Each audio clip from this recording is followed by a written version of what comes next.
Kasi po malulungkot po ko na wala siya. Hindi ko po kaya na wala siya. At isang babaeng wala raw sa katinuan, tumalon sa ilog. Buhangin niya nandito. Kasi lakas pa ng karet. Wala sa sarili, nagagalit siya. Ang sabi pa nga niya, hindi niyo ako kayang patayin, hindi ako mamamatay. Magandang gabi, ako naman Arnold Clavio. Ito ang Rescue. Alerto sa kaligtasan mo. Buhay na peligro, alerto sa kaligtasan mo, alerto sa kaligtasan mo, alerto sa kaligtasan mo.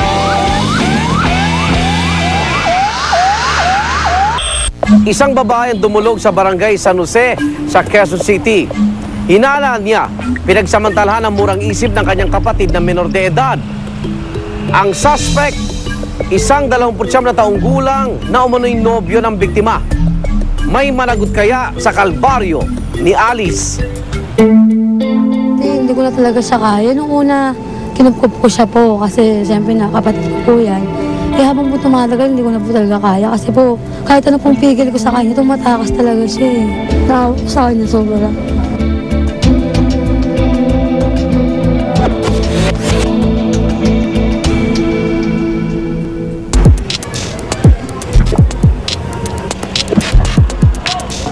Lumapit sa amin yung kanyang kapatid at dinalog niya yung kanyang hinanaing tungkol sa kanyang kapatid at bilang bahagi ng pamunuan ng barangay at otoridad, agad na kaming nagbigay ng aming pag-aksyon. Siya daw ay nabuntis nitong lalaki na sumamantala sa kanyang murang kaisipan. Ate, ate. Ne, ano? Ne, nasa ate mo. Ikaw po, ate. Kakampi mo kami. Ay, magandang hapon po. Magandang hapon po. Kayo po ba yung kapatid? Andito po kami para tulungan yung bata. At pagkakita niya sa amin, siya ay pumasok agad sa loob ng kanilang bahay.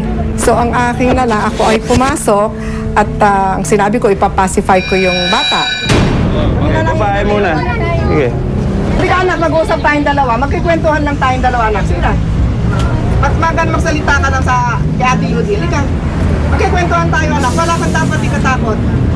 Saan mo gusto mag-usap? Ha? Asa na siya no? Anak, saan tayo gusto mo mag-usap?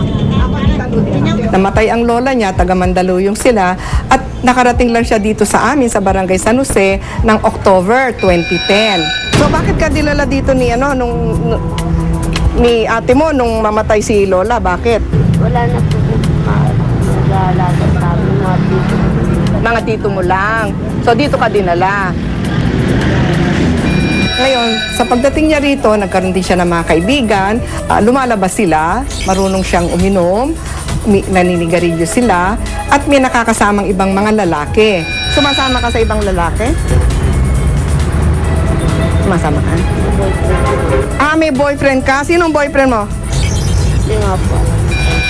Itong lalaking ito, nakilala niya sa sa isang lugar, no, na may mga kasama ding kapwa siya babae na nag-iinuman. Iyon ata ang nagsimula ng kanilang intimate relationship. Bakit may nangyari ba, anak? Ha? May nangyari? Sa inyong dalawa? Yung ginagawa ng mag-asawa? Ha? Ginawa niya sa'yo yon? Wala na nga po. Sinahanap ko po kasi nga nabuntis ako. Buntis ka, yun ang pakiramdam mo. Okay. Tapos ng January, Hindi ka pa nagkakaroon. So, ngayon, alam mo, wala na siya doon sa pinagtatrabahohan niya. Kung sakali, pwede mo ituro anak kung saan siya nagtatrabaho. Bakit ka natakot na ikukulong? Ikukulong ka ba? Bakit ka natakot? Ayaw mo siya ipakulong? Hindi nga. Kaya natin siya kakausapin kasi para sa malaman niya na meron na siyang responsibilidad sa'yo. So, I think we have to look for the guy. And then she mentioned na she is pregnant, but we don't know yet. Kasi yun lang ang feeling niya, no? So, hanggang hindi siya na-medical, we cannot say that. Itong ganitong klaseng bata, Kailangan niya ng mga, yung love. Ano ko sa kanya. Walang nag-care. Nakonvince ko yung bata na samahan kami na pumunta doon sa pinagtatrabahuhan ng lalaki. So pagka pumayag siya, kasi sabi namin na titingnan lang natin kung nandoon pa or makita namin yung guy, no? So naging pumayag yung nagkaroon ng consent yung batang babae.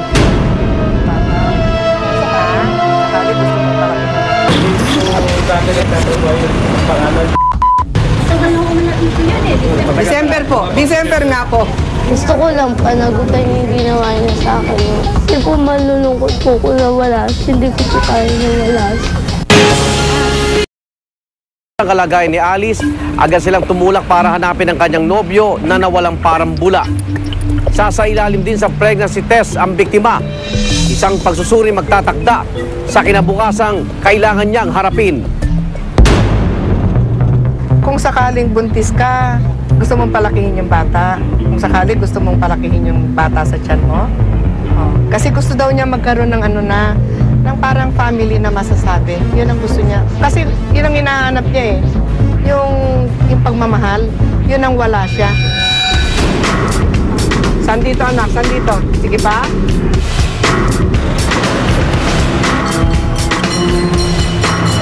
Sino pwede kausapin? Kayo po may-ari? Kasi pumapasok dyan yung bata. Tatanong daw po kami, kung dito po dati nagtatrabaho yung pangalan. May complaint po eh. Dito po ang pinaka-spot ng complaint. Dito nangyayari. December po. December nga po. Yun nga po lahat ang nakaano. December dito po. Pero ba, hindi ba, ito may tatanong lang. Anong lang po? Anong lang mo kayo? Wala naman kayong paso. Anak, dito, samahan nyo kami sa kapatid. Sige pa. Kasi dyan daw siya nag-i-standby. Pero ano po niya kayo? May picture ka ba? Para ma-identify kung siya nga yung taong hinahanap namin. Yun lang ang ano namin. Pakibigay mo yung address sa akin. Ano pangalan ng mother mo?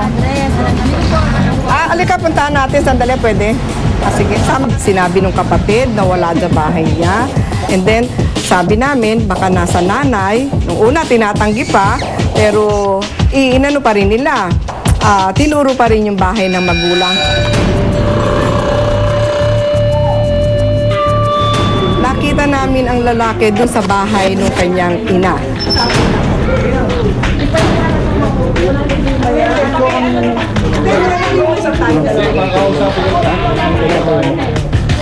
Wala kaming nilalabag na karapatan pang tao. Gusto lang namin matanong kung magkaka-coincide yung kwento ng bata. Which ang nag-ano naman, pinayagan niya akong magtanong. Alam mo, 17 anyos siya. So, alam mo, nang ginamit mo siya, na bata siya. Diba? Yun yun. Inaano ka niya o hindi, basta alam mo na 17 anyos lang siya. Hindi siya po mismo nag-ano na gusto niyo magpagalaw. Magpagalaw. Hindi po ako nag-ano ng galawin ko siya. Siya rin po may ano ng pagalaw. Tapos sinabi niya sa akin, kahit buntisin mo lang ako, sabi ko, hindi pwede. Hindi, tayo muna po, sister. Nagsasalita lang ako. Hindi niya itinatanggi. Talagang sinabi niya sa akin na may nangyari talaga sa kanila nung bata. So mula dun sa bahay, dinala namin siya dun sa kung saan barangay sila nasasakop. Binlatter siya doon for formality na nakablatter siya na may ginawa siyang hindi tama doon sa bata. Kung hindi ka man ang kapatid mo, pinabayaan ka na niya. Diba? Mahal ka niya. Kaya huwag ka mag-isip na hindi tama. Ha? Advice sa amin ng barangay is proceed na tayo, na kami sa SWD. Yun ang ginawa namin. From there, in-interview uli siya nung SWD ng Presinto 1 at in-advise din kami na ipa-medical check-up muna sa Krame, no? Sa test na ginawa, she is 2 months pregnant. Pati dun sa mga sa check-up niya, nakita nila na may laceration na yung bata. Ang additional niya is to have another check-up para dun sa baby or other diseases na she might be get from the child. Pero nung kinausap siya, if she's willing to file a case against dun sa suspect, hindi siya willing na magsampa ng kaso. Pero, in behalf of her, pwede pag-file pa rin ng complaint yung family niya in her behalf kasi nga of minor age siya. Sa ngayon, ang pwedeng pumasok siya sa seduction in relation to RA 7610 kasi minor siya. Hindi siya pwedeng maging rape kasi walang intimidation, walang force, which are elements ng rape. Ang seduction kasi, yung age bracket nun is above 12 but below 18 with deceit. Kasi sinabi namin na with deceit kasi of legal age nga yung lalaki. Malaki yung age gap nila na dapat hindi niya pinatulan yung bata. Kahit sabihin pa na gusto ng bata. Gusto ko lang panagutan yung ginawa niya sa akin, yung anak ko. Kasi po malulungkot po ko na wala siya. Hindi ko po kaya na wala siya. Merong pagkukulang ang family. Merong hinahanap ang bata. Usually, ang bata kailangan ng love, ng care, which hindi niya mga makita.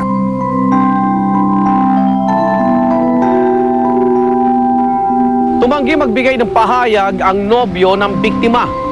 Nagdesisyon din na magkapatid na iurong na lamang ang kaso kapalit ang pagbibigay ng tulong pinansyal ng ama ng bata.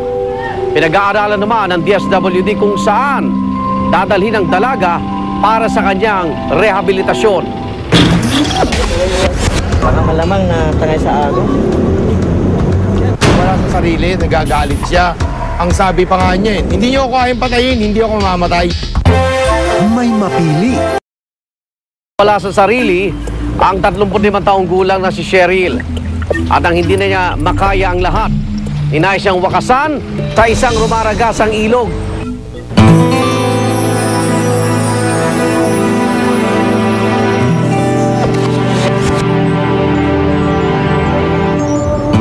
Takot na takot siya. Gusto niyang umalis dun sa bahay namin. Kasi papatayin daw siya. May papatay daw sa kanya.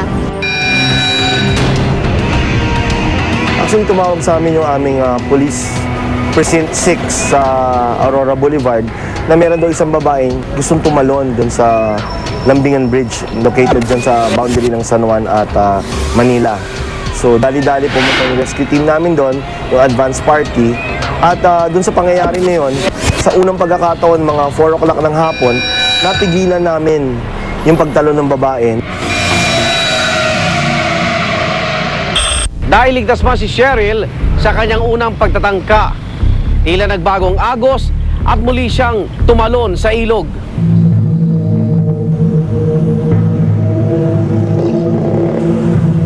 Hindi ko namin siya makakausap, gawa ng para siyang wala sa sarili, nagagalit siya. Ang sabi pa nga niya, doon sa anak ko, hindi niyo ako kayang patayin, hindi ako mamatay. Yung babae, una, nakaupo siya ron sa may bakal na diretsong yon. Tapos, tumayo siya. Bigla siyang tumalon ng diretso sa tubig. Tinawagan ko yung pinsan ko, ma'am, na pakialam kung talagang may babaeng tumalon kasi baka yung kapatid ko na nga.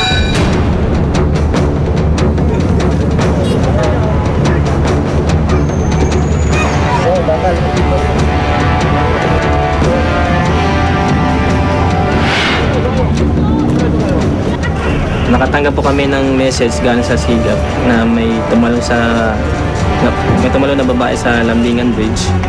Nag-prepare po agad kami ng gamit para puntahan po agad namin yung vicinity na pinagtalunan.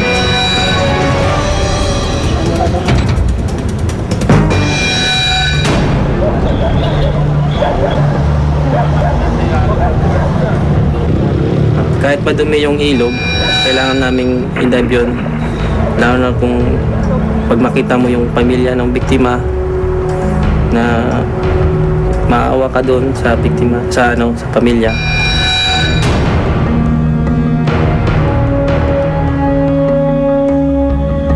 May dala kaming lupit para hindi kami matangay at malaman din kung saan yung location namin sa ilalim. Yung lalim ng ilog, mga 15 feet po.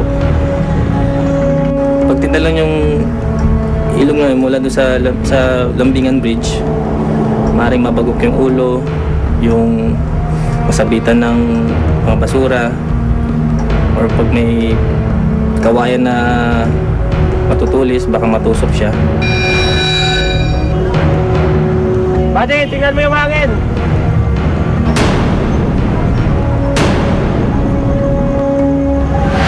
Ilan?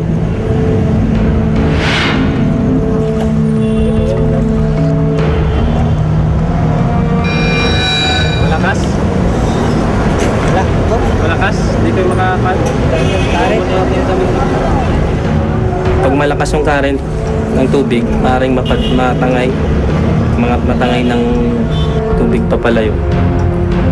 Baka mawala na yung diver.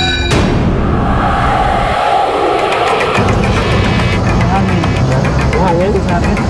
Ay, walang sabitan? Buhangin yun nandito? Basta lakas pa ng current. Sa atin.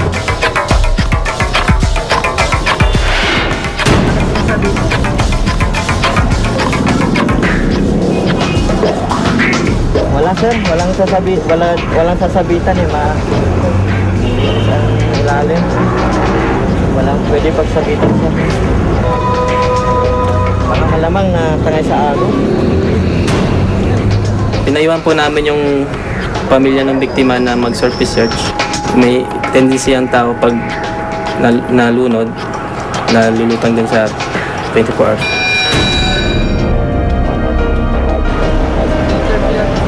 O akala ko ma'am makukuha siya ngayon. Kasi siyempre kagabi pa pala siya tumalon. Eh, kung patatagalin pa dyan, baka mamaya kung saan pa mapunta yung katawan niya ma'am. Ginawa po namin yung lahat. Ginawa namin yung best namin.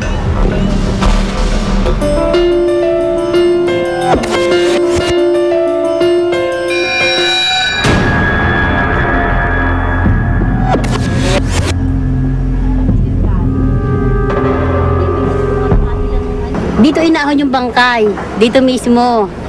Tapos nung inaahon, yung mga kagawad na namin ang nag-assist. Tumawag sa detachment sa polis yung aming, silang mga kagawad.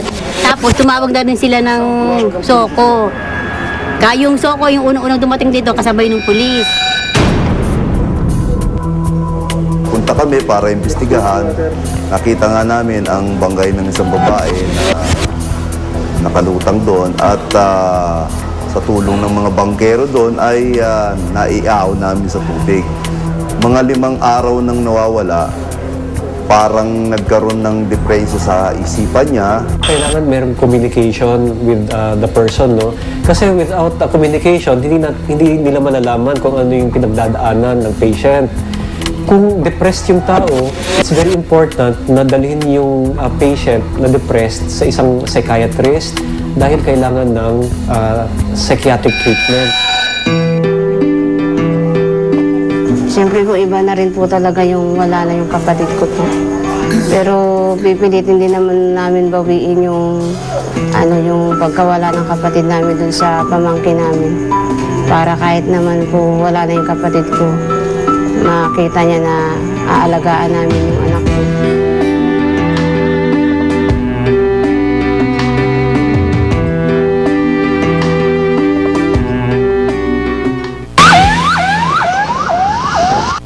Walang patidang aksyon sa rescue. Kaakibat ang Nescafe Classic.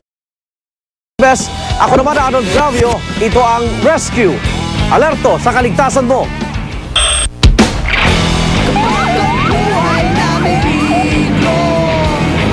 Alerto sa kaligtasan mo. Alerto sa kaligtasan mo. Alerto sa kaligtasan mo. Kayo'y naging bahagi ng mga maaksyong pangyayari sa rescue. Kaakibat ang Nescafe Classic.